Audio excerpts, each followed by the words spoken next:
Found them just like this, sir. The whole scout party, dead. But that's not the weird part. None of them have any marks at all. No plasma scarring, no slice marks from the energy swords, nothing. It's like they all just died. You scanned the area for radiation or gas? Yes, sir. Nothing to report, though. Their armor should have shielded them from that anyway. I had an autopsy done on a couple of the bodies. There are no marks anywhere inside or out. One minute they were fine, and the next, they were dead. Where were the Covenant casualties? None, sir. Not a single elite was found dead, and there weren't any traces of blood to indicate there was even much of a struggle. What did you find inside the temple? The power was on, sir, but we can't use any of the equipment as of yet. Lycurgus is trying to interface with it, and maybe get an idea on how to interface with the codex, too, once we finish up with these Covenant bastards. Very good. Gather up the scout party's weapons and salvage what other gear you can. We've got to keep moving. Sir, I have urgent news. What is it? I have discovered the function of the codex. The increasing proximity of the human raids to this cave indicate that they intend to strike here again. Whether this is a sign of a full-fledged assault or simply another insertion such as we experienced before is impossible to tell. Unde, have your scouts finished their exploration of the cave system? Is there any way into this cave except through the entrance directly above? No, sir. And this chamber is the shallowest part of the cave system, so digging down from the surface would be very impractical. The entrance to this cave is inside a human city on the surface. The reason the humans were able to sneak in last time was that they were able to sneak through the streets undetected. We will not make this mistake again. I want all nearby forces to return to the city and prepare to defend the Codex. Any extra forces in the cave should stand in reserve, as should all special operations elites in the area. Yes, Praetor. Sir, who should I place in command of the city's defense now that the Commander Erdarinity is dead? I will personally command the defense of the Holy Codex. And who is to be placed in charge of the operations within the cave? You will, Unde.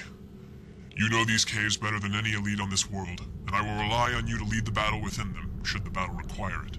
I am honored to serve you, noble Praetor. However, Wanda Sophody and her special operations elites will remain directly under my command, though they remain in the caves. Understood, sir. Good. Now we must act quickly. Send out the orders to all Covenant forces across the planet. I have something I want to say to them. Yes, Praetor. Sir, what about the cleric? Would this not be a perfect time for him to try to seize control? I have given orders for enough troops to remain in the cave to suppress a rebellion from within. I want you to keep your special operations elites ready to fight the cleric's followers if they should attempt to undermine my command. Of course, Praetor. I intercepted this message several days ago, but I had categorized it as a simple Covenant religious sermon.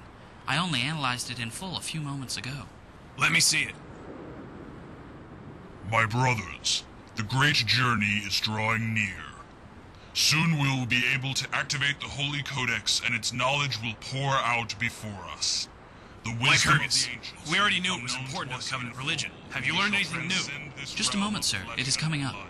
The knowledge locked inside the Holy Codex will lead us to the 7 sacred rings, and allow us to cleanse the universe of the unbelievers and heretics. The cleansing flame will wash over the bodies of the faithful, but the heathens will be destroyed.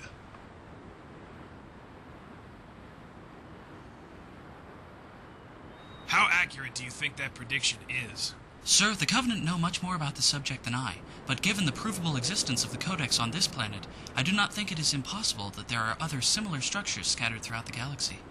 The idea of an ancient alien superweapon, however disconcerting and discomforting, seems now to be a quite plausible reality. Sir, my estimates of Covenant progress are quite alarming given this new development. I believe that the Covenant may be on the verge of being able to activate the Codex. Lycurgus, what would you say the possibility of recapturing the Codex would be? Sir, the Covenant are fierce warriors, and are sure to be all the more tenacious when defending a holy relic. Given the available force matched against the Covenant army and orbital armada, I do not believe recapture should be the desired objective. And what would you say it should be? Sir, if the weapon described in that sermon exists, it would be a threat not only to the troops on this planet, but to the whole of humanity. Our only option is to destroy the Codex and erase the knowledge contained therein. Radio the other scout groups and let them know what's happening. Tell them to get ready to move out, and start working up a preliminary battle strategy. I'll go talk to the troops. Yes, sir. Alright, everybody, listen up.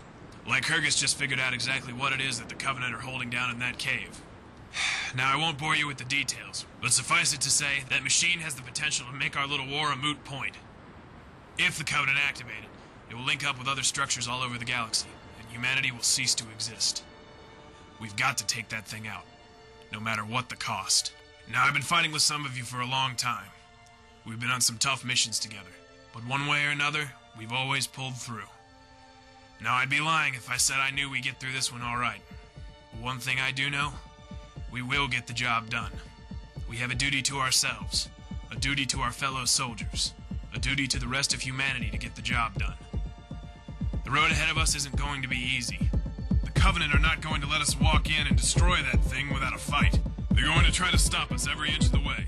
They're going to try to kill every one of us before we get near that cave. But do you know what I say to that? I say we have beaten them twice on this planet already, and I think it's time to finish the job. Noble warriors, for ages untold, our Covenant has fought for this moment. On world after world, our forefathers fought to uncover the mysteries of the ancients, and now we stand on the brink of the great journey. But the humans would deny us our holy destiny. I ask you, not as a commander, but as a brother in arms, to fight. Over the years, we have lived and died together. We've shared barracks and we've shared foxholes. We've shed tears and shed blood together. But I would not have you remember all that we have done. I would have you remember why we have done it. We were fighting for something more than ourselves. For something more than our personal honor or glory. It's something that speaks to each and every one of us. Something that lies deep within each of our hearts. Something that calls out to us, urging us to fight on. Something that pushes us forward, assuring us of the righteousness of our quest. Today, I want you to remember what you were fighting for. Today, I want you to